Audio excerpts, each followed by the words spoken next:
You ever feel a vibration that isn't there? Like a thrumming in your teeth? I feel it right now, sitting here in Arizona, miles from the ocean. But in my head, I'm back on that rock. I'm staring at that bronze map, the one that showed the world was hollow, and watching the ocean fall from the sky. You probably think I'm crazy, a tired old man rambling. But wait, just listen, because I'm not the only one who heard it. And it's starting again. You learn pretty quick in the Pacific that the ground itself is just as much an enemy as the guys dug into it. I've seen men lost to mudslides, swallowed by sinkholes, cut to ribbons by coral that felt sharper than any bayonet. But by late '44, on that nameless, sulfur-choked rock of an island, the ground wasn't just hostile. It felt aware. I was a sergeant in the combat engineers. My war wasn't about taking hills or planting flags. It was geometry and high explosives. We were the closers. After the Marines swept through and the heavy fighting moved north, my squad would come in with satchel charges and flamethrowers to seal up the caves. The Japanese had turned that volcanic rock into a honeycomb of tunnels, bunkers, spider holes. They refused to surrender, so our standing orders were simple. If they won't come out, make sure they never can. We called it corking. It was grim, sweaty, unglamorous work, burying men alive under tons of basalt and ash. By the third week, we were exhausted. The heat on that island was a physical weight, a wet blanket of humidity that smelled of rotting vegetation, and that rotten egg stench of sulfur vents. My uniform was fused to my skin with sweat and grime. The carbon residue from the demo charges stained my hands gray. We were working a sector near the base of the volcano, a ridgeline of jagged black stone that tore up your boots just walking on it. That morning started like any other. We had a list of grid coordinates from intelligence, marking suspected entrances to the tunnel network. My squad consisted of 6 men, good engineers who knew how to calculate a blast radius and shore up a crumbling ceiling. We were tired, irritable, just wanted to finish the list and get back to the beachhead. Catch a few hours of sleep without wondering if a sniper was watching us from the ridgeline. The only thing different was the officer attached to us, Lieutenant Vance. He wasn't an engineer. He was intelligence, a tall, wire-thin man with glasses that were constantly fogging up in the heat. He didn't carry a rifle, just a sidearm and a leather map case he guarded like it held the crown jewels. Officers like Vance made me nervous. They didn't look at the ground to see where to step, they looked at the horizon, dreaming up big ideas that usually got grunts like us killed. He'd been shadowing us for 2 days, taking notes, watching us seal caves, never saying a word. Until we reached the ravine. The target was a cave mouth halfway up a sheer cliff face, hidden behind a curtain of thick, hanging vines. It didn't look like much, just a dark gash in the rock, standard spider hole. We hiked up the scree slope, sliding back half a step for every step forward, cursing the loose shale. When we finally reached the ledge, the air temperature just dropped. 10 degrees, easy. All right, let's get this over with, I said, dropping my pack. Harlan, bring up the TNT. 2 charges on the lintel, 1 on the floor. We drop the ceiling and move on. Corporal Harlan, my second in command, nodded. He was a big kid from Nebraska, strong as an ox and about as talkative. He moved with that practiced efficiency of a man who'd rigged 100 of these before. I watched him wedge the blocks of explosive into the natural fissures of the rock, running the detonator cord back toward the tree line. Routine. Safe. Exactly how I liked my war to go. I was checking the connections, my back to the cave, when I felt it. It wasn't a sound, at least not at first. It was a pressure change. My ears popped, painful and sudden, like we had just dropped altitude in a dive bomber. I spun around, hand going to my carbine. The vines hanging over the cave mouth were being sucked inward. Now caves breathe a little, sure, due to temperature differences. But this was violent. The air was rushing past us, howling into the dark throat of the mountain with a rhythmic, wet sound. It sounded like a giant, ragged inhalation. The dust from our boots was being pulled in. Leaves from the jungle floor were skittering across the rock and vanishing into the black. "Sergeant," Harlan said, his voice tight. "You ever see drafts like that?" "No," I said, staring at the hole. "It's probably a vent connected to the volcano, a lava tube or something. It smells weird," one of the privates muttered. He was right. The air being sucked in was fresh, jungle air, but every few seconds, the draft would falter, and a puff of stagnant dead air would drift out. It didn't smell like sulfur or decomp. It smelled like ozone. Like the air after a lightning strike, metallic and sharp, mixed with something ancient and musky, like the inside of a tomb that had been sealed for 1,000 years.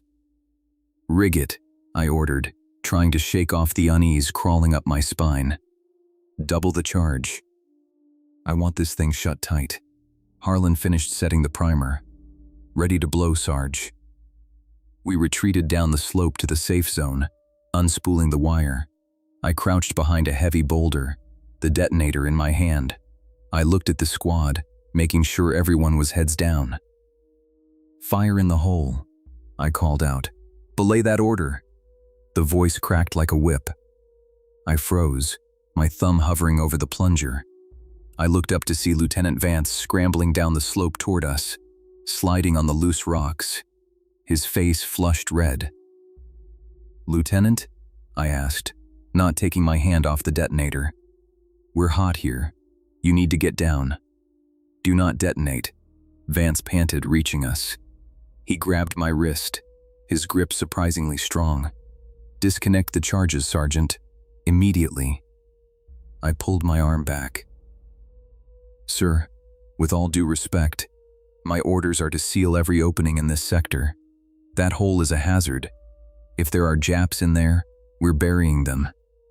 "Your orders have changed," Vance said, straightening his glasses. He tapped the leather map case at his side. "I have reason to believe there is high-value intelligence inside that complex. We are not sealing it. We are entering." The silence that followed was heavier than the humid air. My men looked at me, then at the officer. They were engineers, not tunnel rats. "We didn't clear caves, we erased them." "Sir," I said, keeping my voice level, "we aren't equipped for a clearing op. We have carbines and flashlights. If there's a garrison in there, we'll be cut to pieces before we make it 10 yards. "There is no garrison," Vance said, his eyes fixed on the dark opening above us. "Not anymore. I've been monitoring the radio frequencies. There hasn't been a transmission from this grid in 3 weeks. But before they went silent, they were reporting something else." "What kind of something else?" Harlan asked. Vance ignored him. "Disarm the explosives, Sergeant Elias. That is a direct order. We are going in." I looked at the cave mouth.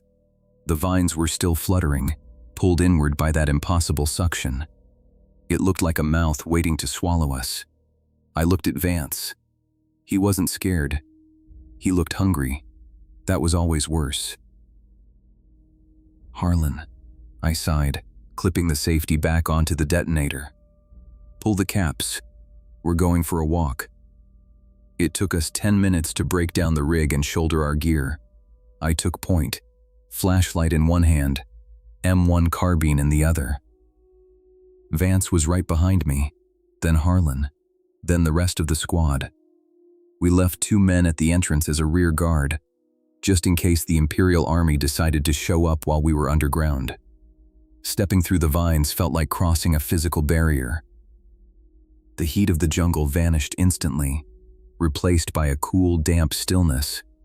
The rhythmic suction I'd felt outside was less violent here, more like a steady breeze flowing deeper into the earth.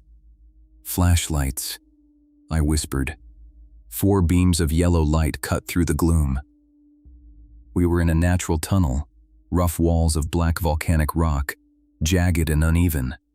The floor was littered with debris, empty sock bottles, rusted ration cans, rotting crates. Signs of occupation were everywhere, but it was quiet, dead quiet. No scuff of boots, no whisper of voices. "Watch for booby traps," I murmured, scanning the floor for tripwires. We moved slowly, placing our feet carefully. The tunnel sloped downward, a gentle grade at first. But after about 50 yards, the texture of the place began to change. I stopped, shining my light at the wall. "Look at this." The jagged natural rock was gone. The walls here were smooth, almost polished. It wasn't concrete, and it wasn't cut stone. It looked like the rock itself had been melted and then cooled rapidly, forming a glassy, obsidian-like surface. It rippled, like frozen water. "Flamethrowers?" Harlan whispered, running a gloved hand over the wall. "No," I said. "A flamethrower scorches rock, makes it brittle. This is fused. It looks like the inside of a blast furnace." "Keep moving," Vance said from behind me. He had his notebook out, scribbling furiously in the dim light. "This matches the descriptions." "Descriptions from who, sir?" I asked, pushing forward. "Intercepted chatter," Vance said vaguely. "The Japanese engineers found something here. They weren't digging these tunnels, Sergeant. They were excavating them." That put a cold knot in my stomach. Excavating what? The tunnel began to widen. The ceiling vaulted up into the darkness, beyond the reach of our lights. The floor became perfectly flat, the smooth, vitrified stone providing eerie traction. Our footsteps echoed, a sharp clack, clack, clack that seemed to travel forever ahead of us. We had been walking for maybe 20 minutes when the smell hit me. It wasn't the ozone smell from earlier. It was the smell of copper and stale grease. "Hold up," I signaled with a closed fist. Ahead of us, the tunnel opened into a small chamber. In the center, illuminated by the fringe of my beam, was a sandbag emplacement. "Contact front," I hissed. "Defensive position." We scattered, pressing ourselves against the glassy walls. I waited for the muzzle flash, for the roar of a machine gun. Seconds ticked by. Nothing.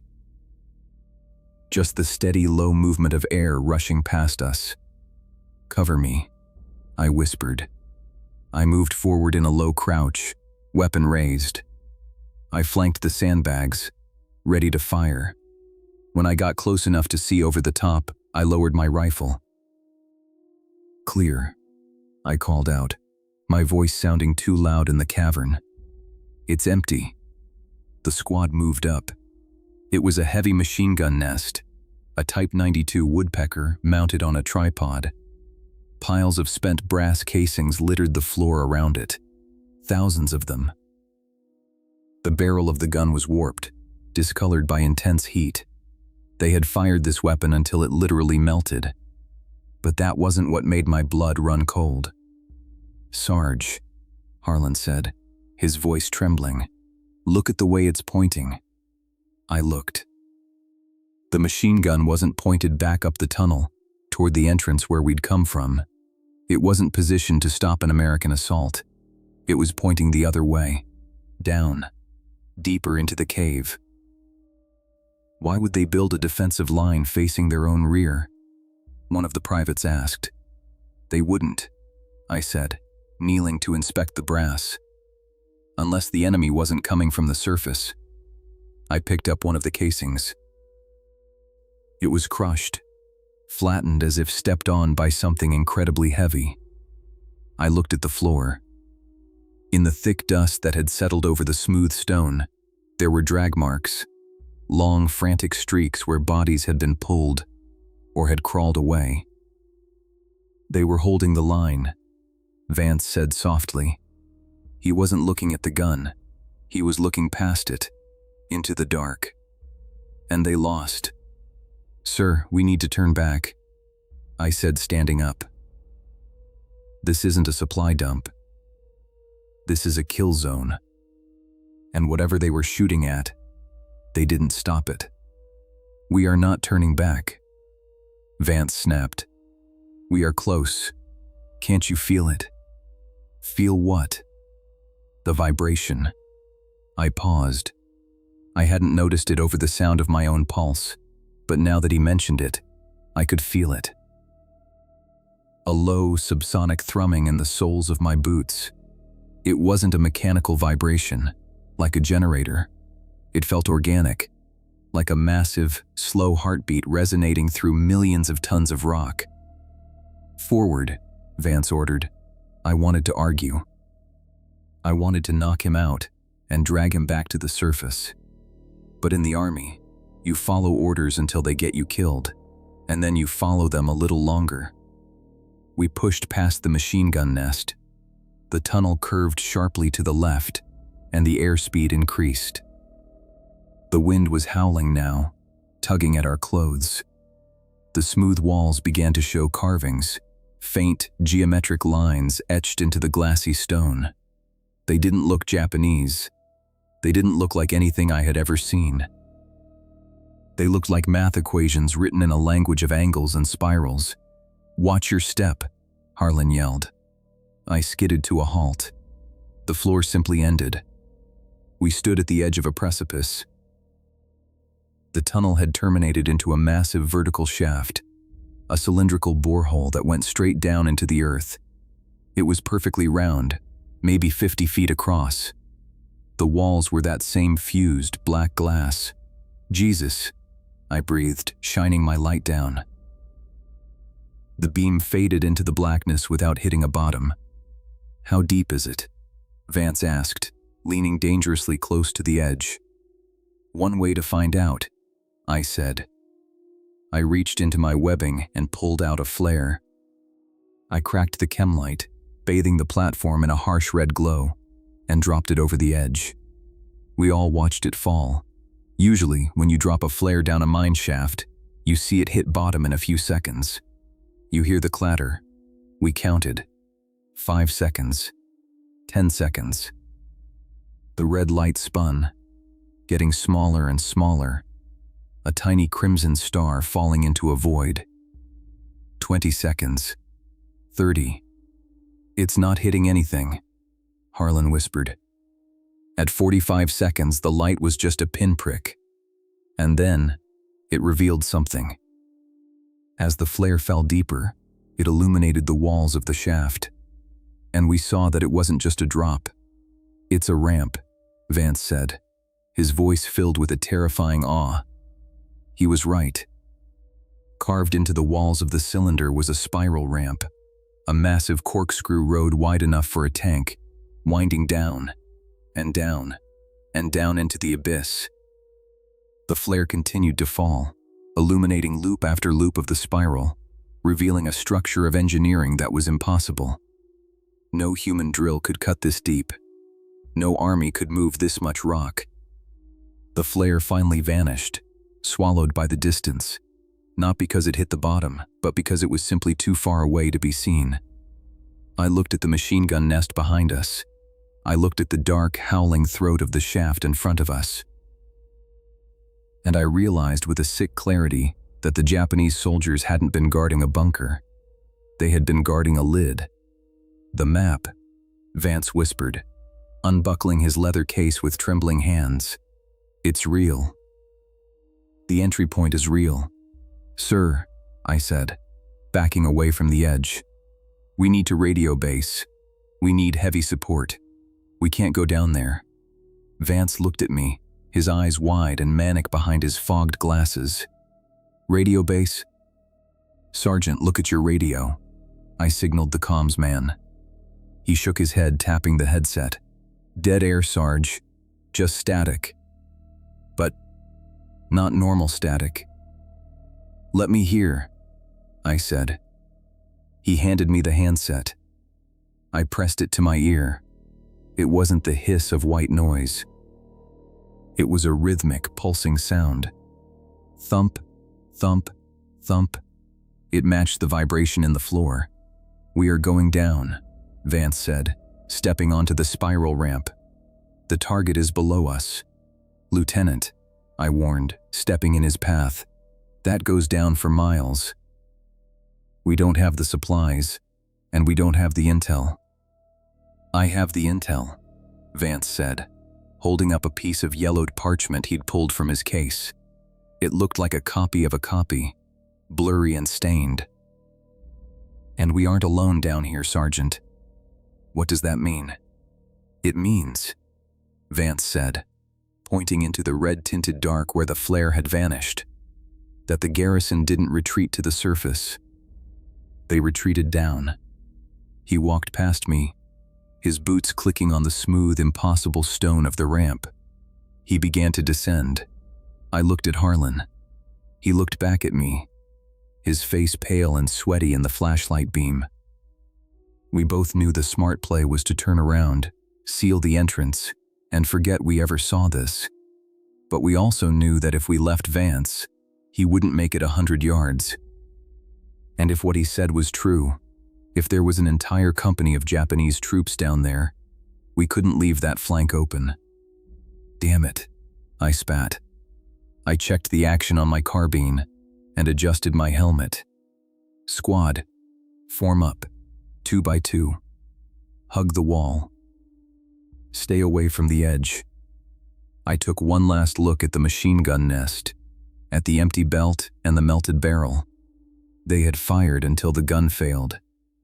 They had been terrified. I stepped onto the ramp, the incline pulling me downward. The wind howled louder, a chorus of air rushing into the lungs of the world. "Stay sharp," I whispered to the dark. "We're going down." The spiral ramp was a marvel of impossible engineering, and every step we took down it felt like a violation of the natural order. In the combat engineers, you learn to trust materials. You know that wood rots, steel rusts, and stone cracks under pressure. You learn the limits of what men can build, and what the earth will tolerate before it collapses. But this place ignored all those rules. The ramp was cut directly into the wall of the shaft, a continuous, seamless ribbon of that same black, vitrified rock. No supports, no struts, no rebar reinforcements. It just hung there, cantilevered over the abyss, held up by nothing but the strength of the stone itself. We moved in a staggered column, hugging the wall. I took the lead, keeping my shoulder practically scraping against the smooth, glass-like surface of the inner rock face. To my left, the ramp extended out about 20 feet before it just ended, dropping off into the vertical void. There was no guardrail, just a sharp, mathematically perfect edge where the black stone met the empty air. If you stumbled, if you slipped on the layer of fine, dry dust coating the floor, you wouldn't just fall, you would vanish. You'd tumble into that red-tinted darkness where my flare had disappeared, and you'd have a long time to think about your mistake before you hit the bottom. "Keep your eyes on the man in front of you," I whispered, my voice sounding thin and reedy in the massive acoustic chamber of the shaft. "Don't look over the edge. Just watch your boots." I could hear the breathing of the men behind me, ragged and shallow. The wind was still howling, a constant rushing draft that pulled at our uniforms and rattled the loose straps on our packs. It was like walking inside a giant pipe organ that was inhaling for a note it hadn't played yet. We had been descending for maybe 20 minutes when the temperature began to shift. Up on the surface, the island was a sauna. The jungle trapped the humidity, and the volcanic soil radiated heat like a stovetop. Even in the upper tunnel, it had been stifling. But as we wound our way deeper, spiraling down into the crust, the air grew cold. It wasn't a gradual cooling, either. It was sudden layers of chill, like walking into a meat locker. The sweat that had soaked my fatigues for weeks turned icy against my skin. My hands, still grimy with carbon and dirt, started to go numb on the stock of my carbine. "Sarge," Harlan whispered from behind me. "You feel that?" "Yeah," I said, seeing my breath mist in the beam of the flashlight. "Temperature inversion. Cold air sinks." "That ain't just cold air sinking," Harlan muttered. "We're inside a volcano, aren't we? It should be getting hotter. We should be cooking down here." He was right, of course. We were drilling into a geothermal hotspot. By all rights, the rock walls should be warm to the touch. I reached out and brushed my knuckles against the glassy stone. It was freezing. Not just cool, but dead cold, sucking the heat right out of my skin. It felt like touching the window of a bomber at 30,000 feet. "Ignore it," I said, lying to him and to myself. "Just keep moving." We passed the first full rotation of the spiral. By my count, we had dropped maybe 200 feet. The shaft remained perfectly uniform, the curvature never deviating by an inch. I tried to calculate the manpower needed to carve this. Even with modern equipment, diamond drills, pneumatic jackhammers, heavy excavators, this would take years. The Japanese had been on this island for what? A few years? And they were busy fighting a war, building pillboxes on the beaches, not hollowing out the planet. Lieutenant Vance was right behind Harlan. He hadn't said a word since we started the descent. Every time I glanced back, I saw him staring at the wall, his flashlight playing over the faint geometric etchings that seemed to drift under the surface of the stone. He looked like a man sleepwalking. "Lieutenant," I said, pausing to let the squad bunch up. "How deep is this target of yours?" Vance blinked, as if waking up. He looked at me, his glasses fogged with condensation from the temperature shift. The intercepted transmissions, they spoke of the first threshold, a staging area. "It should be close." "And if it's not?" I asked. "We've got limited water. We can't just walk to China." "It's here," Vance said, pointing his light downward. "Look." I followed his beam. About 2 loops of the spiral down, maybe another 300 feet, the smooth wall of the shaft was broken. There was a dark, rectangular opening cut into the rock, spilling a faint, ghostly light out onto the ramp. "Light discipline," I ordered, snapping off my own flashlight. The squad went dark. We stood in the gloom, eyes adjusting. The light below wasn't electrical. It wasn't the harsh yellow of a bulb or the flickering orange of a fire. It was a pale, sickly luminescence, like rotting wood or deep-sea fish. It barely illuminated the ramp, but it was enough to see that the opening was massive, a gateway. "We move slow," I whispered. "If that's a garrison, they'll have sentries posted at the entrance. Harlan, take the rear. Vance, stay in the middle. If shooting starts, you drop flat and stay down. Understand?" Vance nodded, though I doubt he was listening to the tactical side of things. He was vibrating with that same hunger I had seen at the surface. We crept down the final 2 loops of the spiral. The wind noise changed here, the acoustics shifting as the air flowed into the opening. The smell of ozone and copper grew stronger, thick enough to taste on the back of my tongue. It tasted like blood and battery acid. We reached the level of the opening. It was a wide archway, carved with absolute precision. The edges were sharp enough to cut your hand on. I signaled for the squad to hold, then moved to the corner, slicing the pie, weapon raised, ready to put 2 rounds into anything that moved. I swung around the frame.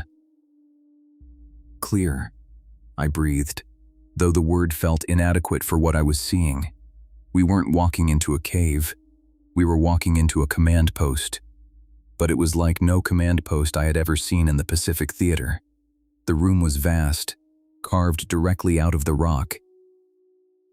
The ceiling was 20 feet high, smoothed and polished like the tunnels above. But unlike the bare rock of the shaft, this room had been fitted out. There were wooden tables arranged in rows, covered in maps and radio equipment. There were crates of supplies stacked neatly against the walls. Wires ran along the floor, connecting heavy, blocky generators that sat silent in the corners. The pale light was coming from emergency lanterns, chemical lamps of some kind, that had been hung from the ceiling. Most had burned out, but a few were still sputtering, casting long, wavering shadows across the floor. "Check the corners," I ordered, my voice echoing in the stillness. "Clear the room." The men moved in, sweeping the space. I walked to the nearest table. It was set up as a mess hall. There were tin bowls filled with rice, half-eaten. Chopsticks were resting on the rims or laid neatly beside the bowls. Canteens were uncapped. I picked up a bowl. The rice was covered in a fuzz of blue mold, dried out and hard as gravel. But it hadn't been thrown. The chairs weren't knocked over. It looked like 50 men had been sitting down to dinner, heard a noise, stood up, and simply walked away. "No bodies," Harlan called out from the back of the room. "No blood, either." "It's clean." "Where did they go?" one of the privates asked, his voice tight with fear. "You don't just leave your chow, not unless you're running." "If they ran, they would have knocked the chairs over," I said, putting the bowl down. This wasn't a panic. It was organized. Or compelled. "Sergeant." Vance's voice rang out from the far side of the chamber. "Over here.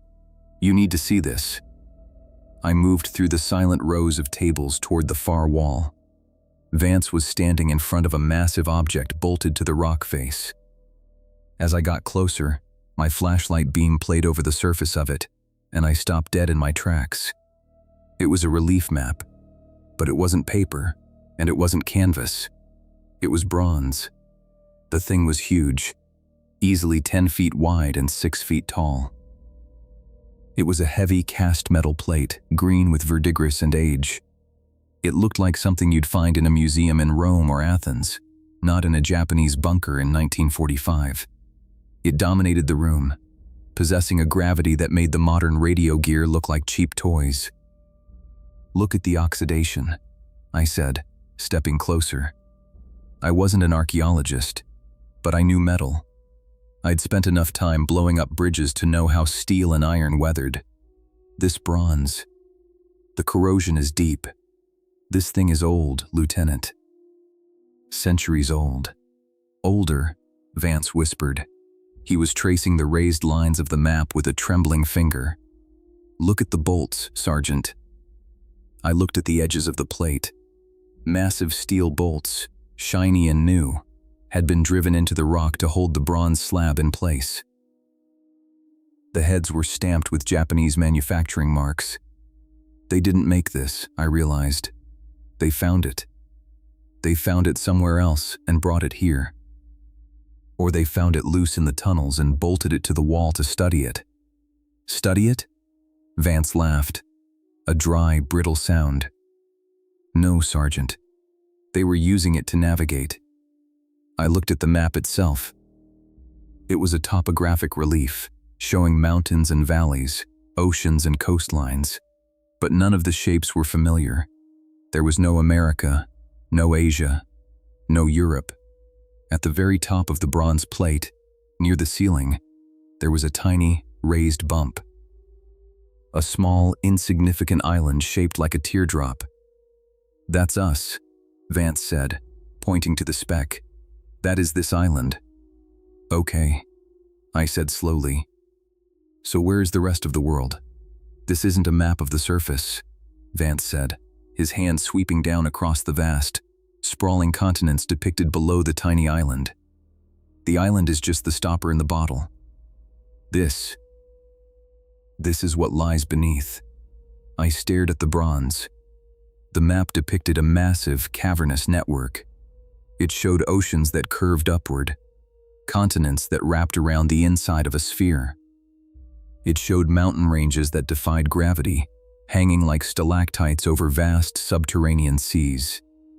And connecting the tiny speck of our island to this massive inner world was a thin spiral line.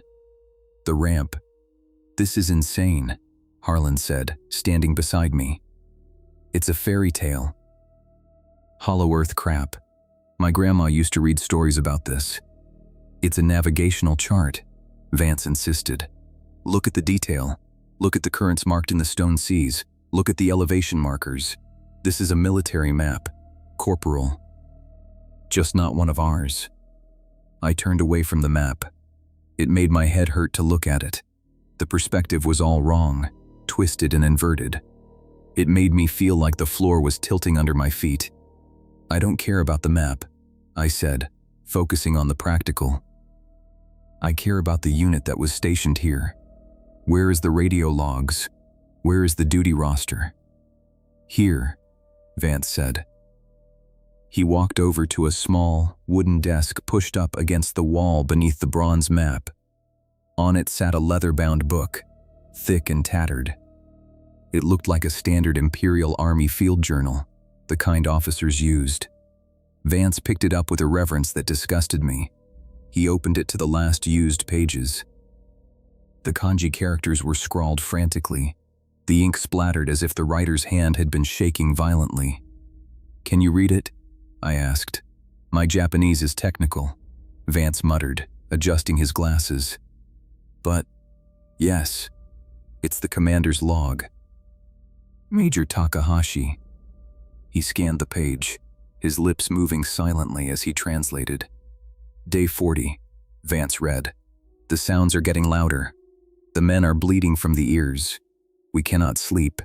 The dreams are shared now. We all see the same city in the dark." Vance flipped a page back. "Day 38, the excavation is halted. We breached the vitrified seal at Sector 4.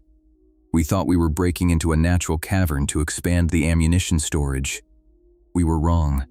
We let the air in. The air from below." "Keep going," I said, feeling that cold knot in my stomach tighten. Vance turned to the final entry. The writing was barely legible, just jagged slashes of ink. "They are not hiding," Vance read, his voice dropping to a whisper. "We thought we were building a fortress to hide from the Americans. We were arrogant. We are not digging a fortress. We are repairing the seal. But we are too late. The frequency has started. It calls to the water in our blood." Vance looked up at me. "He writes that he ordered the men to evacuate, not to the surface. He says the surface is compromised. He ordered them to descend, to the garrison at the second level, to try and close the blast doors from the inside." "Compromised?" Harlan asked. "What does that mean? The Americans?" "No," I said, looking at the bronze map again. "I think he meant the surface isn't safe anymore, because of what they let out." Suddenly, the silence of the room was broken. It started as a pressure in my ears, the same popping sensation I had felt at the entrance, but magnified. Then came the sound. It wasn't a noise you heard with your ears. It was a noise you felt in your teeth. A low, resonant thrum that seemed to come from the rock itself. The loose equipment on the tables began to rattle. The tin rice bowls skittered across the wood. The dust on the floor started to dance, vibrating into complex geometric patterns that matched the carvings on the walls. "Sarge," Harlan said, grabbing his nose. "I'm bleeding." I looked at him. A thick drop of dark red blood was trickling from his left nostril. I wiped my own nose, and my glove came away red. "The radio!" I shouted to the comms man. "Get base. Tell them we're aborting. Tell them to prep the charges on the entrance." The radio man was already frantically twisting dials on the backpack unit. He looked up at me, his eyes wide with panic. "I can't, Sarge. It's dead. It's not just static anymore. It's..." "Listen." He pulled the headset off and held it out. I didn't need to put it on. I could hear it from 3 feet away. The radio wasn't picking up static. It was picking up a tone, a single, clear, oscillating note that harmonized perfectly with the vibration in the floor. It was mechanical, precise, and incredibly loud. "It's a beacon," Vance said, a terrifying smile spreading across his face. He wasn't bleeding. Or if he was, he didn't care. Major Takahashi was right. The seal is open, and it knows we're here. "Cut the chatter," I yelled, fighting the dizziness that was washing over me. The vibration was making my vision blur. "We are leaving." "Harlan, get the men formed up. We're humping it back up the ramp double time." "We can't go up," Vance said calmly. "Watch me," I snarled, grabbing his arm to drag him toward the door. "No, Sergeant," Vance said, pointing at the doorway we had just entered. "Listen to the wind." I stopped. The wind in the shaft had changed. It wasn't sucking down anymore, it was blowing up. A gale-force wind was roaring past the opening of the command post, screaming up the shaft toward the surface. But it wasn't just air. It carried a sound with it. A wet, chittering sound. Like a million dry leaves scraping together. Or a million insect legs on stone. And it was getting louder. "Something is coming up the ramp," Harlan whispered, raising his Thompson submachine gun. "Not something," Vance said, turning back to the bronze map, his fingers tracing the spiral path down into the abyss. "The garrison. They didn't die, Sergeant. They changed, and now they're coming to greet us." I looked at the map, then at the dark doorway, then at my men. They were terrified, bleeding, and looking to me for an answer I didn't have. The vibration was shaking the fillings in my teeth. The radio was screaming that same alien note. And the only way out was blocked by whatever was swarming up that spiral from the deep. "We can't go up," I realized, the horror finally settling in not as a panic, but as a tactical fact. "We're cut off. There is another way," Vance said, nodding toward a heavy iron blast door at the back of the command post, one I hadn't noticed in the shadows. It was rusted shut, sealed with heavy chains, but the metal was buckling outward, as if something on the other side was pushing against it. Or pulling. "That leads down," I said. "Yes," Vance said. Deeper. The sound from the ramp grew deafening, a cacophony of shrieks and the clatter of hard claws on glass stone. "Open the door," I ordered, swinging my carbine toward the entrance we had come through. "Harlan, get the charges. Blow those chains." "We're going down." As Harlan rushed to the blast door, I stood guard at the archway, staring into the gloom of the shaft. The red light of a new flare flickered in the wind, and for a second, just a second, I saw a shadow detach itself from the wall of the spiral above us. It was human-shaped, but it moved all wrong, jerky, disjointed, like a marionette with cut strings. It crawled on the ceiling of the ramp, defying gravity, its head twisted around 180 degrees to look at me. And then the blast door blew open behind me, and the roar of the explosion was swallowed instantly by the thrum of the machine in the deep. "Move!" I screamed. "Into the dark! Move!"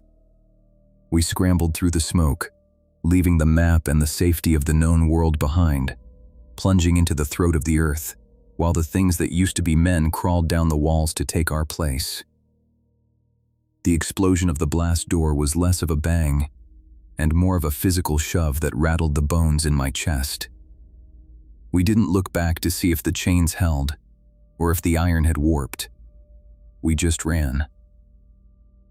We scrambled down a corridor that plunged into the earth at a 45-degree angle, boots slapping against the stone, breath tearing at our throats in ragged gasps. The air here was thick, heavy with dust and that metallic taste of ozone, but at least it was moving away from the creatures swarming up the spiral shaft behind us. For the first 100 yards, terror was the only thing keeping our legs moving. I could hear the scrabbling of claws on the other side of the rockfall we'd created, a wet, frantic scratching that sounded like rats inside a wall, only magnified 1,000 times. But as the dust settled and the adrenaline began to bleed off into a cold, shaking exhaustion, a new sensation took over. It was subtle at first, easily mistaken for the dizziness of fatigue or the after effects of the concussion. "Hold up," I wheezed, throwing up a hand to halt the squad. "Take a knee. Check your sectors." We collapsed against the walls of the tunnel, weapons pointed back the way we came. The flashlights cut through the swirling dust, creating beams of solid light in the gloom. I did a quick head count. 6 men, plus Vance. We were all there, though Harlan looked like he was about to vomit, his face a pale, sweating mask of nausea. "You okay, Corporal?" I asked, moving to his side. "Something's wrong, Sarge." Harlan spat, wiping a string of bloody saliva from his chin. "My legs, they feel heavy, like I'm walking through mud." "It's the slope," I said, though I felt it too. My quads were burning, tight and knotted, the way they felt after a long humping patrol up a mountain. But we had been running down. "No," Vance said from the darkness, his voice strangely calm. "It's not the slope, it's the orientation." I shone my light on the lieutenant. He was sitting on a discarded crate, the leather journal open on his knees. He wasn't looking at the tunnel. He was looking at the words. "What are you talking about, Lieutenant?" I snapped, checking the magazine on my carbine. I had 2 full mags left. That wasn't enough for a firefight, let alone a war against whatever those things back there were. "The gravity," Vance said, tapping the page. "The cartographer wrote about it. He called it the inversion. The deeper you go, the more the center of gravity shifts. We feel like we're climbing because, relative to the mass above us, we are. The Earth is pulling us back." "That's impossible," I said, looking at the floor. It slanted sharply downward into the dark. Down is down. Gravity pulls to the center. Unless the center isn't where you think it is, Vance whispered.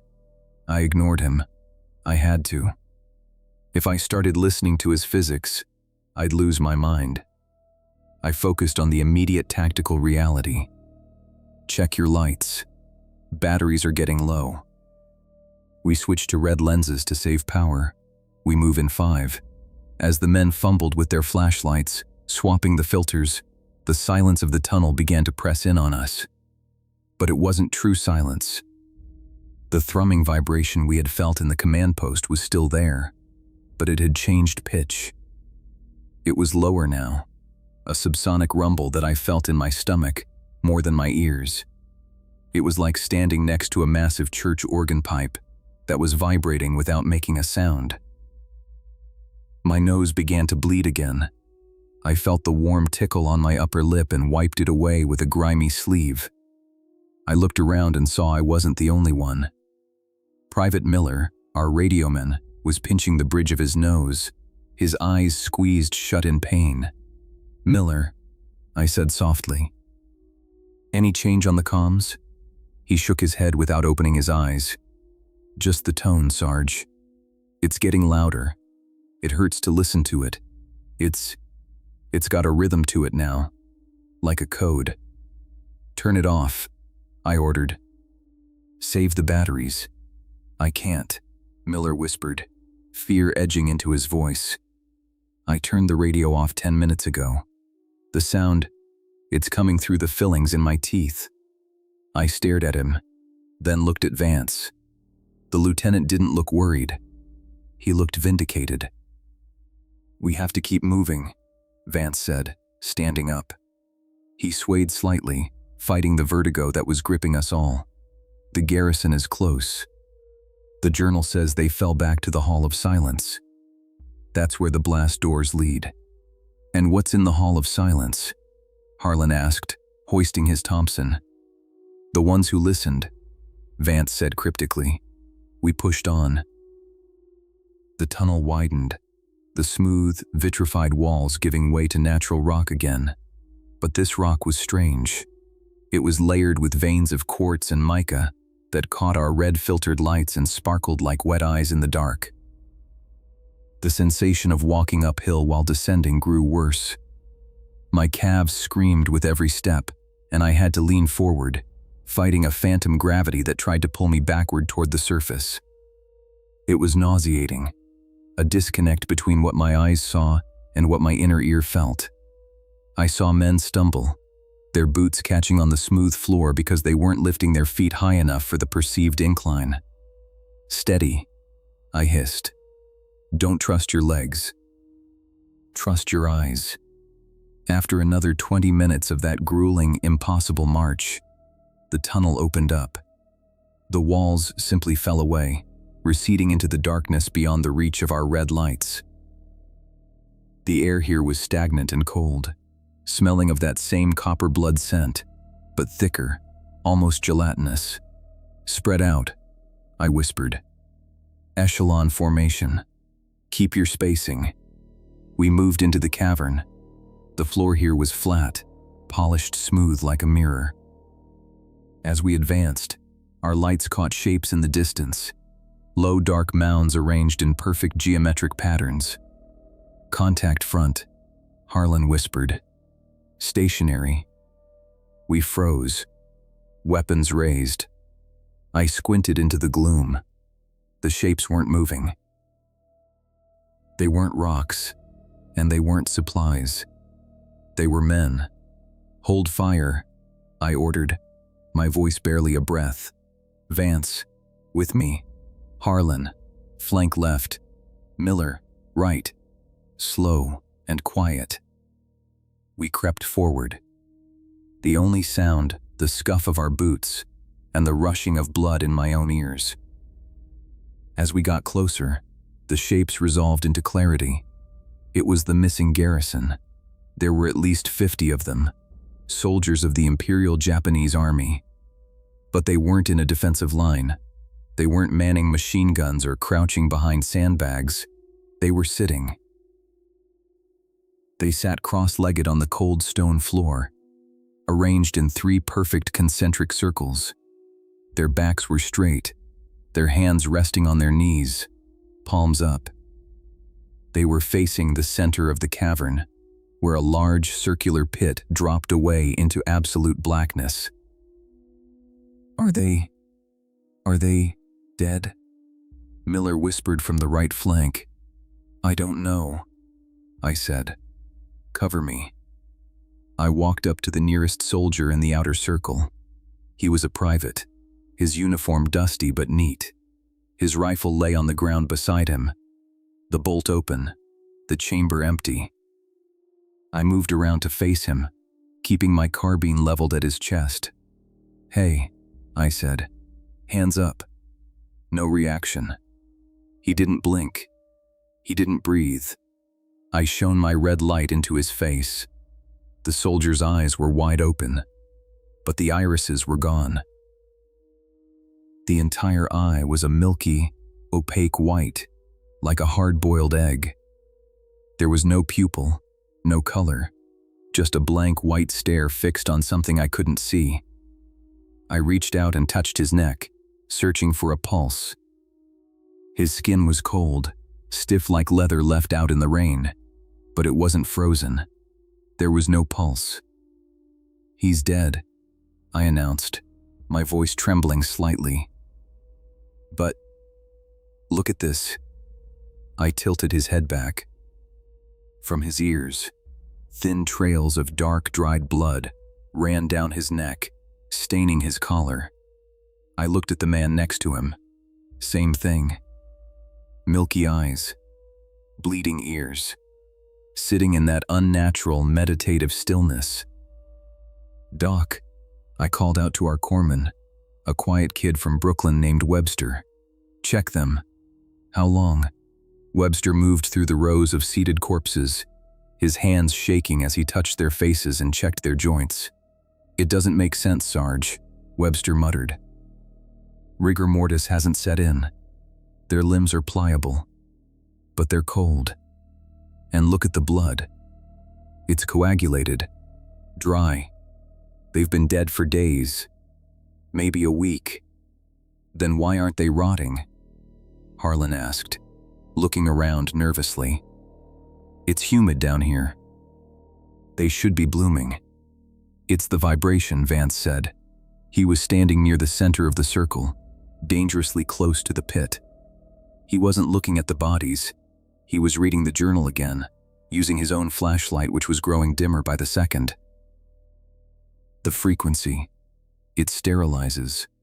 It halts cellular decay. It preserves." "Why are they sitting like this?" I asked, walking toward Vance.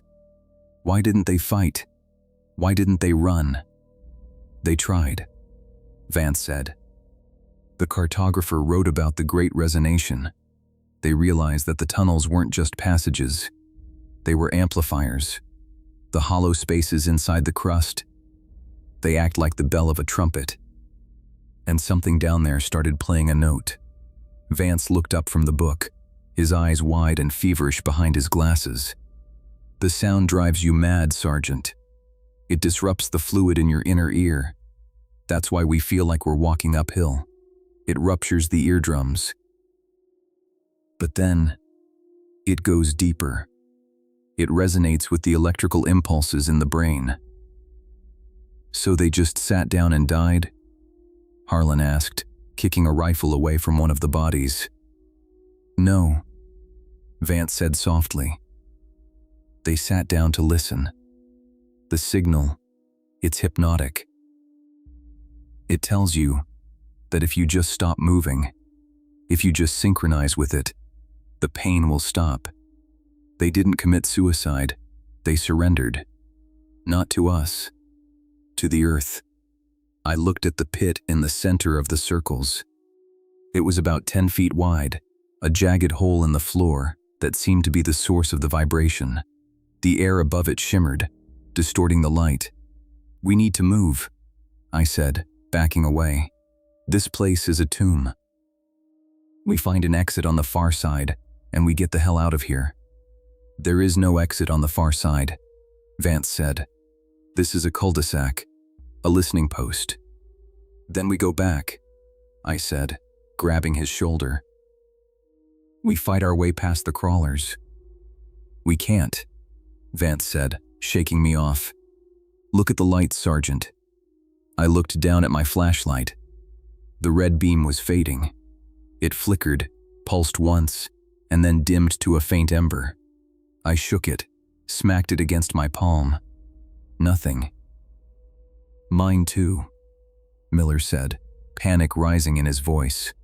"My light's dying." One by one, the flashlights in the squad began to fail. It wasn't battery death. It was something else. The energy was being drained out of them, sucked into the air. "It's the dampening field," Vance whispered. "The cartographer warned about it. As the signal gets stronger, it absorbs energy. Electrical, chemical, biological." The cavern plunged into near-total darkness. The only illumination came from the faint, bioluminescent moss growing in patches on the high ceiling, casting a ghostly, underwater pallor over the scene. The rows of seated dead men looked like statues in a sunken temple. And then, the thrum got louder. It spiked. The subsonic rumble shifted up a chaotic octave, becoming a physical pressure that squeezed my chest. I gasped, dropping to one knee. It felt like a giant hand was crushing my lungs. "Don't listen to it," Vance screamed, dropping the book and clamping his hands over his ears. "Don't let it synchronize." I looked at my men. Harlan was on the ground, curled into a ball. Miller was screaming, but I couldn't hear him over the roar in my own skull. The vibration was rattling my teeth, blurring my vision. I felt a sudden, overwhelming urge to sit down. It wasn't a thought. It was a physical command from my own nervous system. Sit down, the vibration seemed to say. Be still. Stop fighting the gravity. Just sit, and the pain will go away. I saw Webster, the corpsman, stumble toward the outer circle of bodies. He looked dazed, his eyes rolling back in his head. He slumped down next to a dead Japanese sergeant, crossing his legs, his hands falling limp on his knees. He was joining the circle. "Webster, get up!" I roared, forcing myself to stand. My legs felt like lead. Every inch of upward movement was a war against the phantom gravity. I stumbled toward him, grabbing his collar and hauling him back. He was dead weight, his muscles slack. "Let me go," Webster mumbled, his voice thick and slurred. "I can hear the ocean. It's singing." "That's not the ocean, kid," I yelled, slapping his face. "Wake up!" I dragged Webster back toward the center, toward Vance. We had to regroup. We had to find a way to break this trance. As I pulled Webster across the floor, my boot caught on the leg of one of the corpses. I stumbled, falling hard onto the stone. I landed face to face with one of the dead soldiers. His skin was gray in the dim light. His milky eyes stared right through me. His mouth was slightly open, his teeth stained with dried blood. I scrambled to get up, my heart hammering against my ribs like a trapped bird. And then, I saw it. The soldier's finger twitched.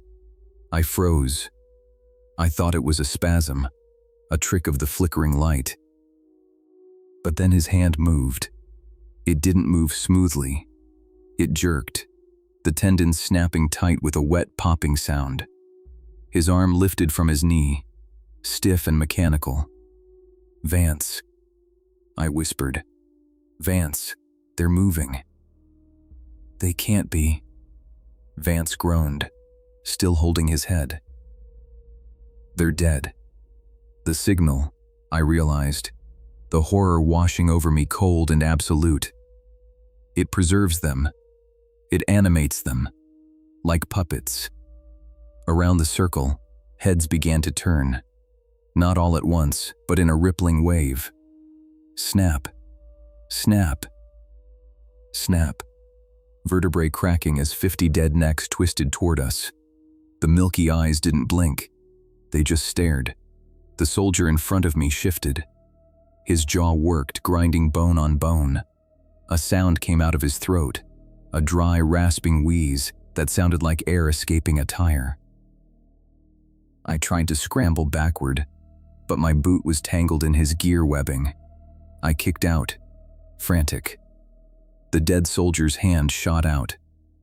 It wasn't clumsy. It was fast, possessed by a strength that shouldn't exist in dead muscle. He grabbed my ankle, his fingers digging into the leather of my combat boot with a crushing grip. I screamed, leveling my carbine at his face. "Let go!" He didn't let go. He pulled. He pulled himself closer to me, sliding across the smooth floor. His face was inches from mine now. I could smell the copper and the dust and the stale, preserved death on his breath. His jaw unhinged, opening wider than a human mouth should go. I braced myself for a bite, my finger tightening on the trigger. But he didn't bite. He leaned in, his dead, milky eyes locked onto mine. The vibration in the room seemed to funnel into him, using his vocal cords as a speaker. He whispered one word, in perfect, unaccented English. "Listen." And then the pit in the center of the room erupted with light. It wasn't fire. It was a beam of pure, violet luminescence that shot up from the depths, hitting the ceiling and scattering into a blinding fog. The vibration stopped instantly, replaced by a silence so sudden and so deep, it felt like the world had ended. The dead soldier released my boot and slumped back into his meditative pose, as if his strings had been cut. I lay there on the floor, gasping for air, staring at the beam of light. What is that?" Harlan whispered, his voice trembling in the silence. Vance stood up. He walked toward the pit, bathed in the violet glow. He looked like a moth drawn to a flame. "It's not a pit," Vance said, his voice filled with a terrible wonder. "It's a window." I crawled to the edge, dragging my carbine. I looked over the lip of the hole, expecting to see another tunnel, another shaft. I didn't. The floor of the cavern was thin here, worn away to a fragile shell. And through the hole, miles below us, suspended in a vast, impossible void, was an ocean. A sunless, churning sea that glowed with its own internal light. And rising from that sea, massive and silent, were shapes that defied all logic. Spires, towers, living geography. "The cartographer was right," Vance whispered, dropping to his knees. "We aren't underground anymore, Sergeant. We're in the sky." I looked down into the abyss, and for the first time since the war began, I didn't feel fear. I felt insignificant. We were fleas on the ceiling of a cathedral, looking down at the altar of a god we had no business waking up. "We have to go down," Vance said, turning to me. "The signal stopped because it opened the way. It wants us to come down." "No," I said, standing up. My legs were shaking, but the phantom gravity was gone. "We find another way. We are not going down there." "There is no other way," Vance shouted, pointing at the dead soldiers. "Do you want to end up like them? Waiting? Listening? We go down, or we join the circle." I looked at the bodies. They were still again, but for how long? I looked at the dark tunnel behind us, where the scrabbling sounds were starting to return, echoing down from the blast door. We were trapped between the monsters above and the madness below. "Ropes," I said, my voice hollow. "Get the ropes.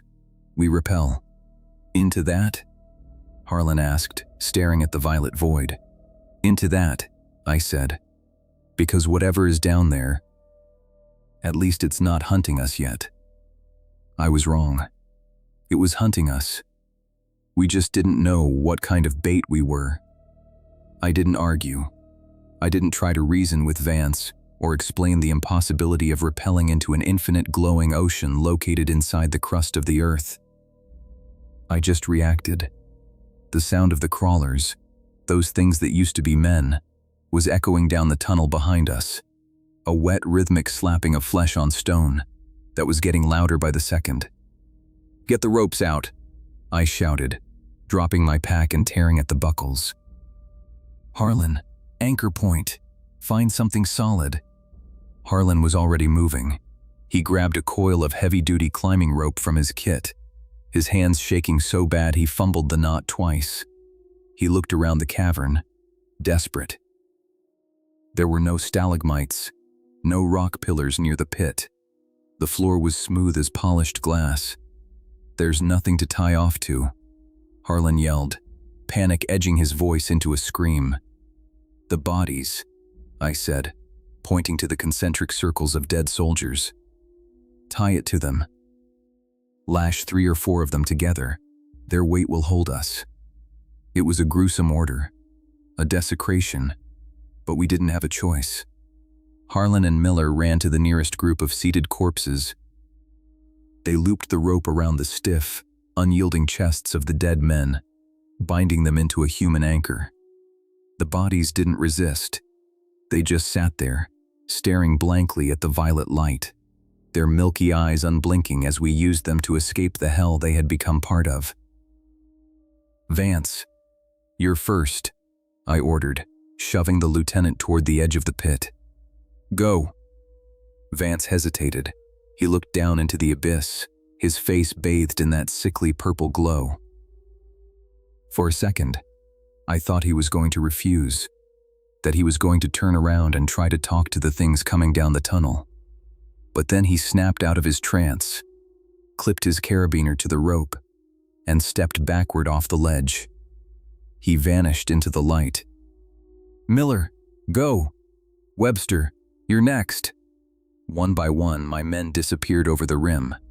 The rope groaned against the stone lip, vibrating with tension. I watched the anchor, the cluster of dead Japanese soldiers, shift slightly with the weight, sliding an inch across the smooth floor. "Easy," I whispered to the corpses. "Just hold on a little longer." The sound from the tunnel was deafening now. The first of the crawlers burst into the cavern. I raised my carbine and fired. The shots were deafening in the enclosed space, the muzzle flash blinding. I saw the creature jerk as the rounds impacted its shoulder, but it didn't stop. It scuttled across the floor on all fours, its limbs twisted at impossible angles, its head swiveling 180 degrees to track me. It opened its mouth, and that same dry, rasping sound filled the air. "Listen."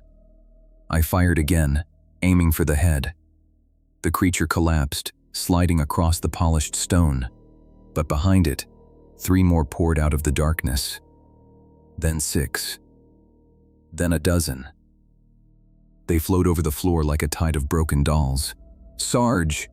Rope's clear!" Harlan yelled from the pit. I didn't hesitate. I slung my weapon, grabbed the rope, and jumped.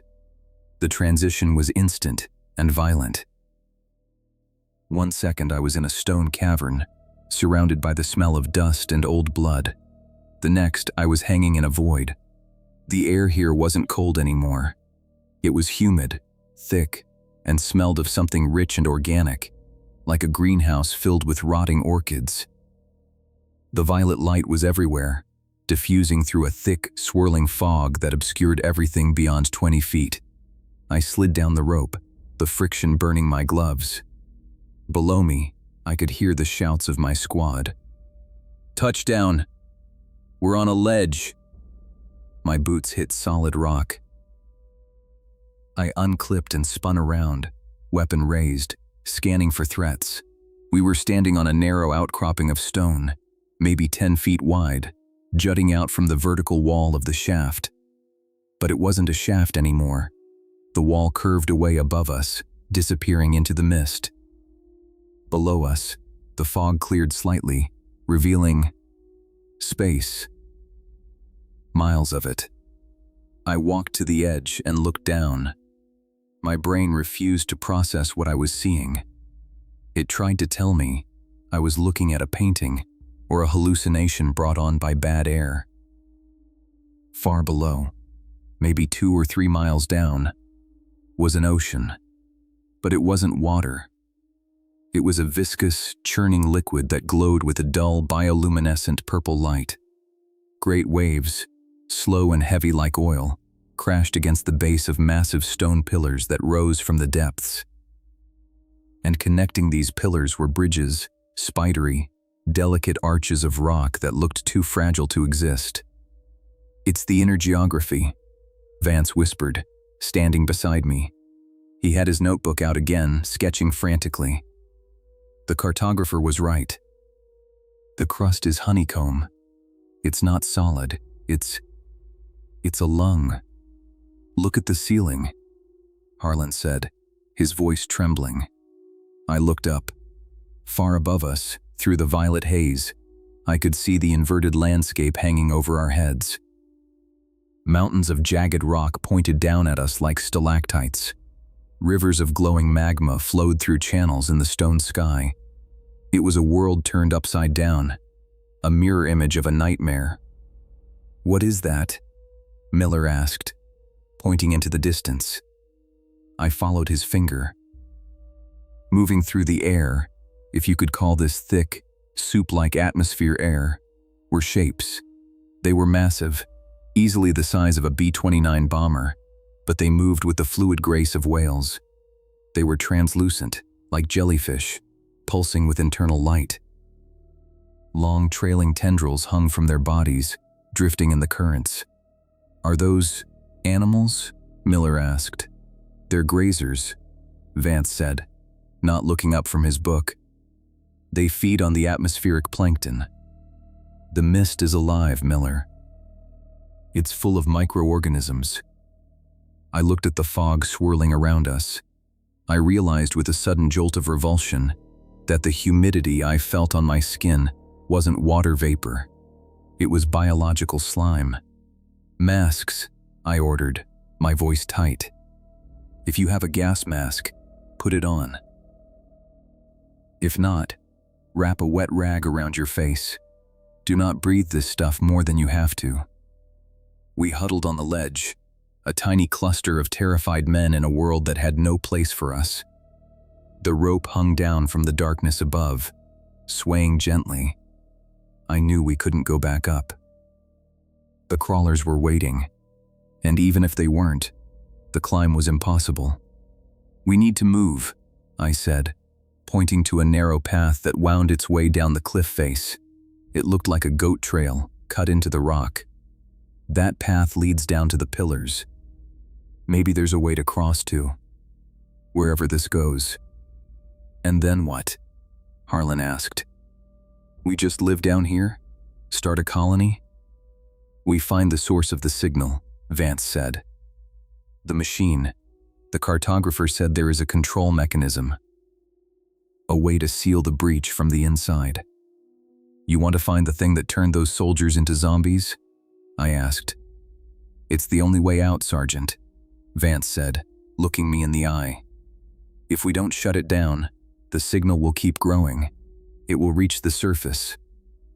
And then everyone up there, your families, your friends, they'll all just sit down and listen. I wanted to punch him. I wanted to scream that this was his fault, that his curiosity had doomed us all. But he was right. We were dead men walking anyway. We might as well try to close the door before we died. Let's move, I said. The descent was a nightmare of vertigo. The path was barely 2 feet wide, slick with the glowing moisture. To our left was the cliff wall, to our right, a drop that went on forever. The gravity here felt lighter, wrong. My steps were bouncy, like I weighed 50 pounds less. It made every movement treacherous. If you pushed off too hard, you could launch yourself right off the edge. We walked for hours, or maybe days. Time had no meaning down here. The violet light never changed. There was no sun to set, no moon to rise. Just the constant, throbbing glow of the subterranean sea. As we descended, the landscape began to change. The rock walls became covered in growth. Not plants, exactly. More like fungi. Massive, spiraling mushrooms the size of trees clung to the cliffs, their caps pulsing with light. Vines that looked like muscular tentacles draped across the path, twitching when we stepped near them. Don't touch anything, I warned. Webster, keep an eye on the men. If anyone starts acting weird, you tell me. We're all acting weird, Sarge, Webster muttered. I swear I can hear voices in the wind. Focus on your boots, I said. One step at a time. We reached the bottom of the cliff face and stepped onto one of the massive stone pillars rising from the sea. The bridge connecting it to the next pillar was ahead of us, a narrow arch of stone spanning a gap of maybe 100 yards.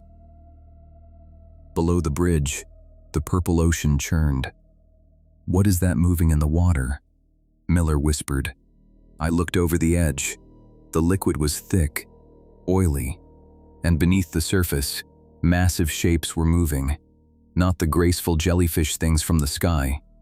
These were fast, angular, shadowy forms that darted through the depths like sharks. Don't look at the water, I ordered. Eyes on the bridge. We started across. The bridge had no rails. The wind here was stronger, a constant updraft that smelled of sulfur and rotting meat. It pushed at us, trying to knock us off balance. Halfway across, the vibration returned. It started low, vibrating the stone under our feet. Then it ramped up.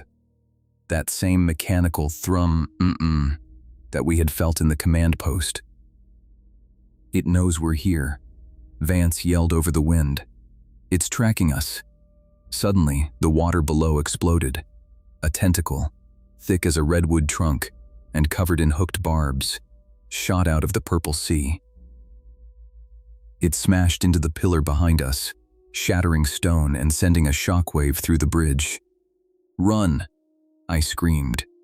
We scrambled across the span, slipping on the slick stone. Another tentacle rose up, this one blocking our path ahead. It slammed down onto the bridge, cracking the rock. The structure groaned, tilting dangerously. "Shoot it!" Harlan yelled, opening fire with his Thompson.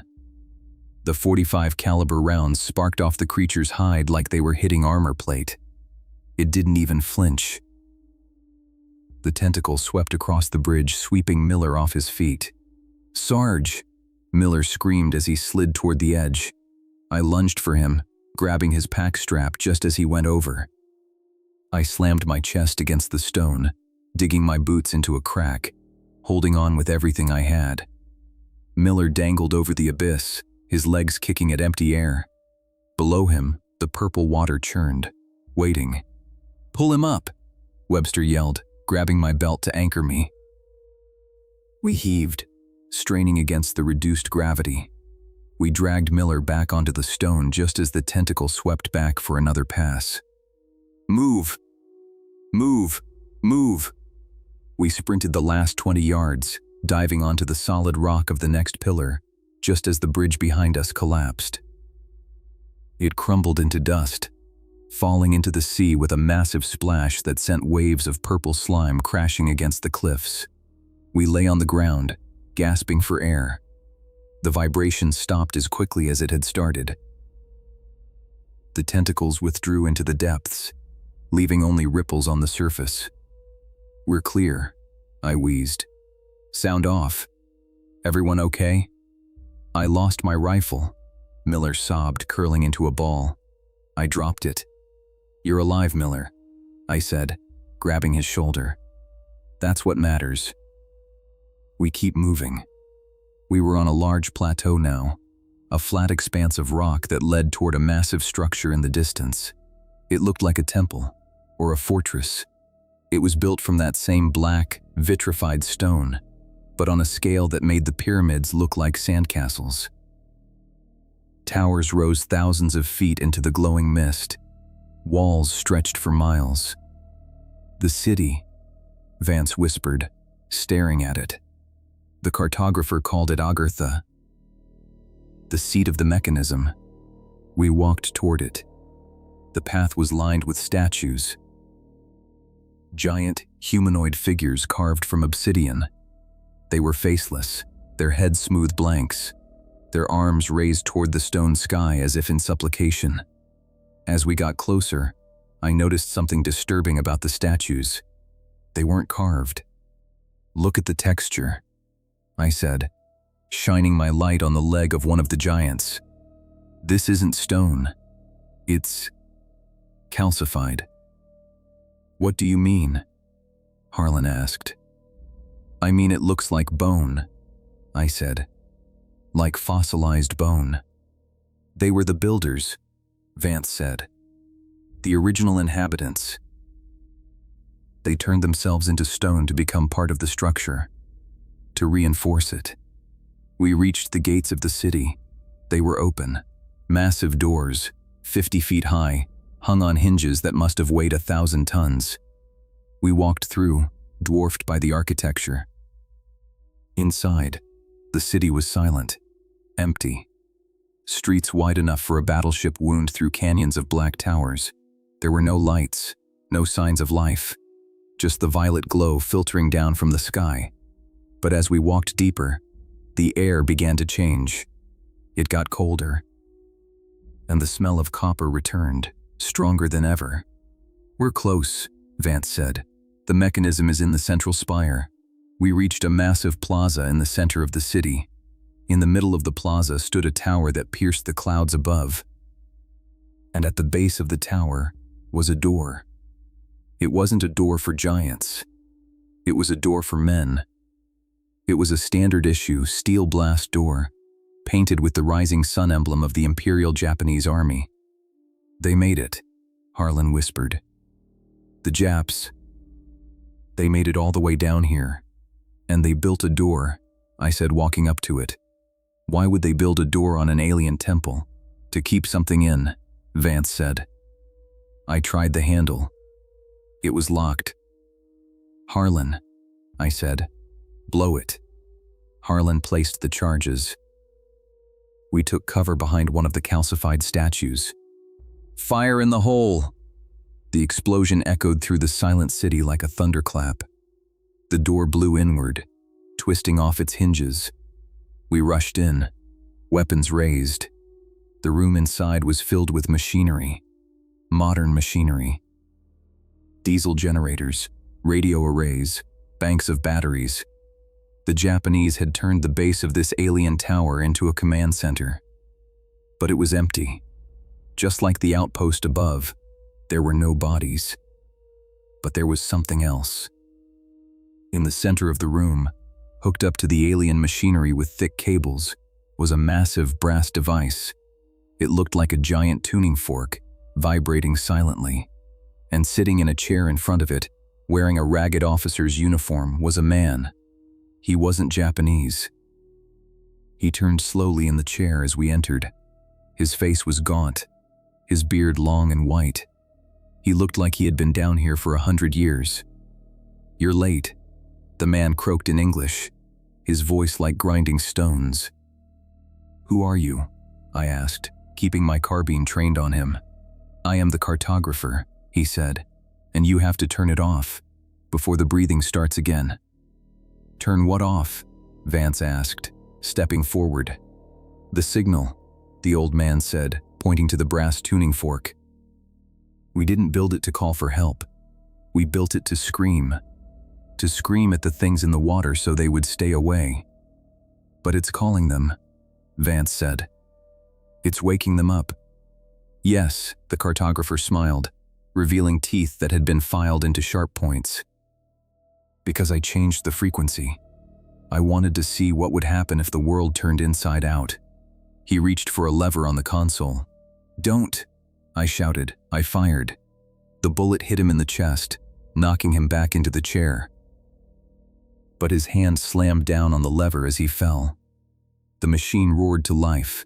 The vibration hit us like a physical blow, knocking us to the floor. And outside, the breathing started. The entire cavern inhaled. A massive, sucking wind roared through the open blast door, pulling at us, dragging us toward the exit. "It's opening!" Vance screamed, crawling toward the machine. "The sky is opening! The seal is breaking!" I looked up through the open roof of the tower. The stone sky above us was cracking. Fissures of blinding white light were appearing in the rock. The ocean above, the real ocean, the Pacific, was coming down. "We have to close it!" I yelled, grabbing Vance and dragging him toward the console. "How do we stop it?" "We can't stop it," Vance laughed, blood streaming from his nose. "We can only reverse it. We have to make it push." He grabbed the controls, his hands flying over the alien interface. "Sergeant!" Harlan screamed from the doorway. "Look!" I looked back. The crawlers were here, thousands of them. They were pouring into the plaza, a tide of twisted limbs and milky eyes. And leading them was Major Takahashi, his uniform tattered, his head twisted completely backward. He opened his mouth, and the sound of the ocean poured out. "Listen." "Do it, Vance," I screamed. "Do it now." Vance slammed a final switch. The machine screamed. The vibration shifted pitch, going from a low thrum to a high-pitched shriek that shattered the glass on the dials. The wind reversed. Instead of sucking, the tower pushed. A blast of concussive force erupted from the spire, shooting straight up into the cracking sky. It hit the falling ocean, holding it back, sealing the cracks with pure sonic pressure. But the force of the blast threw us backward. I slammed into the wall, my vision going black. The last thing I saw was Vance, laughing as the machine consumed him, his body vibrating apart into dust as he became part of the signal he loved so much. And then the ceiling collapsed, and the world went dark. I woke up choking on dust and the taste of blood. The world was dark, silent except for the ringing in my ears that sounded like a distant air raid siren.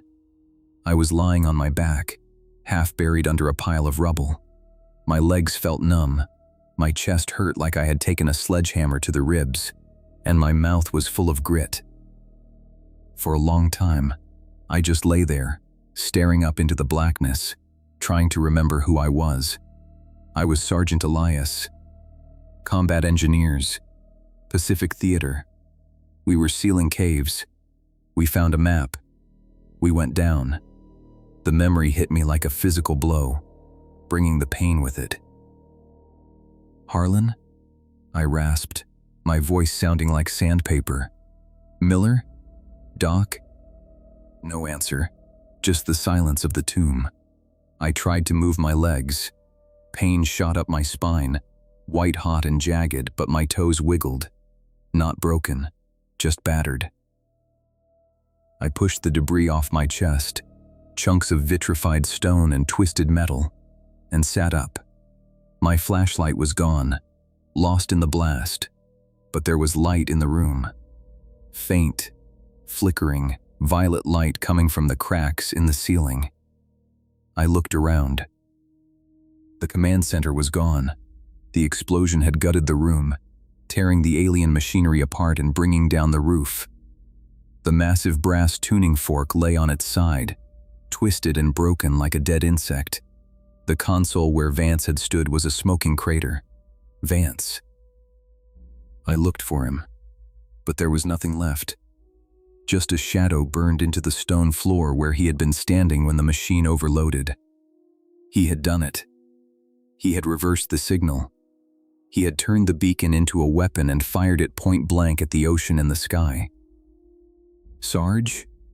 The voice was weak, coming from under a slab of concrete near the door. I scrambled over the rubble on my hands and knees. "Harlan? I'm here. I'm coming." I found him pinned under a support beam. His face was gray, covered in dust and blood, but his eyes were open. He was clutching his Thompson like a teddy bear. "Did we stop it?" Harlan whispered, coughing up blood. "Did we close the door?" "Yeah, kid," I lied, looking up at the cracks in the stone sky. The violet light was fading, retreating back into the rock. The ocean wasn't falling anymore. The push pulse had held. We closed it. "Good," Harlan breathed. "That's good. My legs. I can't feel my legs, Sarge." I looked down. The beam had crushed his lower body. There was nothing I could do. No morphine. No medevac. No miracle. We were miles beneath the surface of the earth, in a city built by monsters, and we were alone. "Just rest, Harlan," I said, gripping his hand. "We're going home soon. Just close your eyes." He did, and a minute later he was gone. I sat with him for a while, just holding his hand until it went cold. Then I stood up. I checked the rest of the room. Miller was gone, buried under tons of rock. Webster was nowhere to be seen. It was just me. I checked my gear. My carbine was smashed, the barrel bent at a 90-degree angle. I unbuckled my webbing and let it drop. I kept my knife, my canteen, and the satchel of demolition charges I had carried all the way down from the surface. I had 4 blocks of TNT left. Enough to bring down a bridge, or seal a tunnel. I walked out of the ruined tower and into the plaza. The city was silent. The crawlers, the thousands of twisted, milky-eyed things that had been swarming toward us, were gone. The sonic blast must have killed them, or driven them back into the dark. The streets were empty. The calcified statues still stood their silent vigil. their arms raised to a sky that was no longer cracking. I looked up. The violet mist was clearing. The bioluminescence of the inner sea was dimming. The world down here was going to sleep. I had to get back to the surface. The walk back to the pillar bridge was a blur. I don't remember climbing the cliff path. I don't remember navigating the fungal forest. I just remember putting one foot in front of the other, driven by a primal need to see the sun. Not the violet sun of the inner world, but the real sun. The harsh, burning, yellow sun of the Pacific. I reached the bottom of the shaft, the place where we had rappelled down. The rope was still there, dangling from the darkness above, but I couldn't climb it. Not alone, not with these ribs. But there was another way. The cartographer had mentioned it in his journal, in a passage Vance hadn't read aloud. The ventilation shafts. The lungs of the system. I found one near the base of the cliff, a vertical chimney cut into the rock, with iron rungs driven into the stone. It was tight, claustrophobic, and it smelled of sulfur, but it went up. I climbed. I climbed for hours. My hands bled. My muscles screamed. I hallucinated. I saw Harlan climbing below me, urging me on. I saw Vance floating above me, his glasses reflecting the violet light, whispering about maps and frequencies. I saw the milky eyes of the dead garrison staring at me from the rock walls. But I kept climbing. When I finally pulled myself over the lip of the vent, I collapsed onto hot, jagged rock. I rolled onto my back and gasped for air. It was humid. It smelled of rotting vegetation and sulfur. I opened my eyes. Above me, through a canopy of shattered trees, I saw stars. Real stars. The Southern Cross. I was back. I lay there until dawn. When the sun came up, I realized I was near the summit of the volcano, miles from where we had entered the cave. The jungle had reclaimed the slope, hiding the scars of the war. I limped down the mountain. It took me half a day to reach the American lines. When I stumbled out of the tree line and onto the beach, the MP patrol nearly shot me.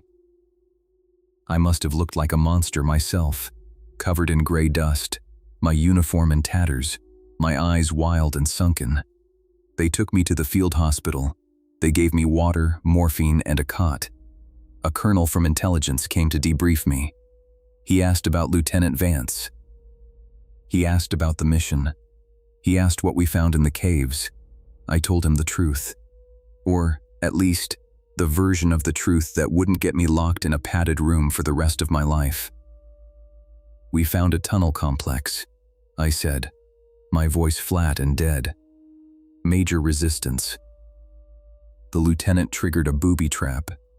Collapse. The whole squad was lost. I was the only one who made it out. The colonel wrote it down. He didn't look up. And the caves, Sergeant? Are they sealed? I thought about the satchel charges I had left in the ventilation shaft. I thought about the 4 blocks of TNT I had rigged to a timer before I crawled out. I thought about the dull, muffled thump I had heard just as I reached the tree line, a sound deep underground that felt like the earth slamming a door. "Yes, sir," I said. "They're sealed." They shipped me out a week later. Combat fatigue. Survivor's guilt. That was the official diagnosis. I spent 6 months in a VA hospital in San Francisco, staring at the ocean, waiting for it to start glowing violet. Waiting for the tentacles to rise up and pull the Golden Gate Bridge down into the deep.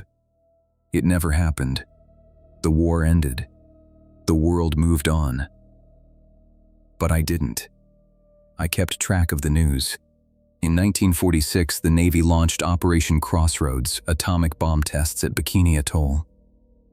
They said it was to test ship survivability. I knew better. I looked at the maps. Bikini wasn't far from that nameless island.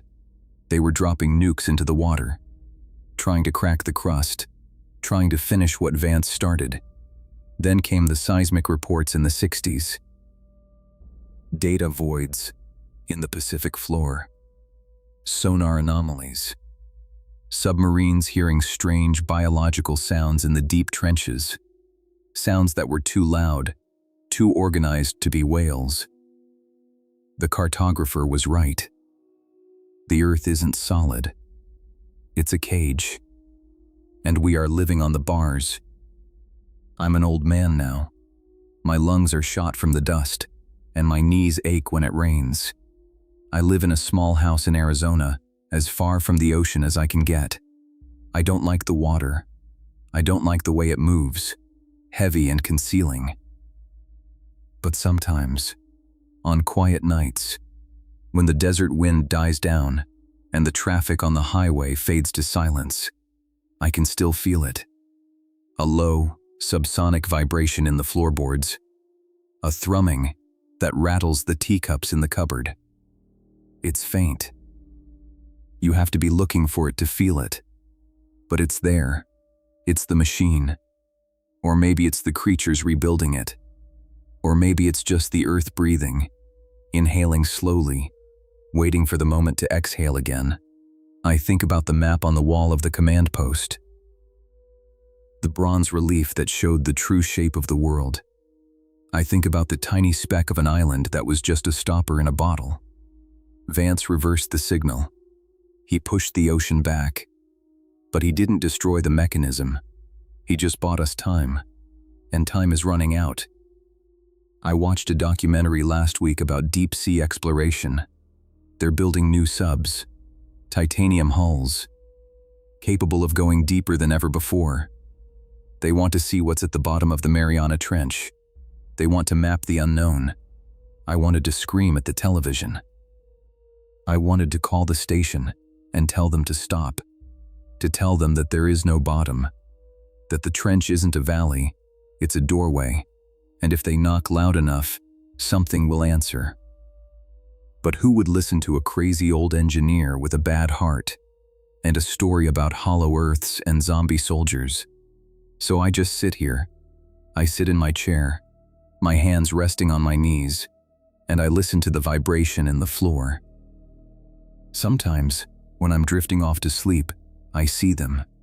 The garrison, sitting in their circles in the dark, their milky eyes open, their ears bleeding, waiting for the command. I see Harlan, pinned under the rock, clutching his gun.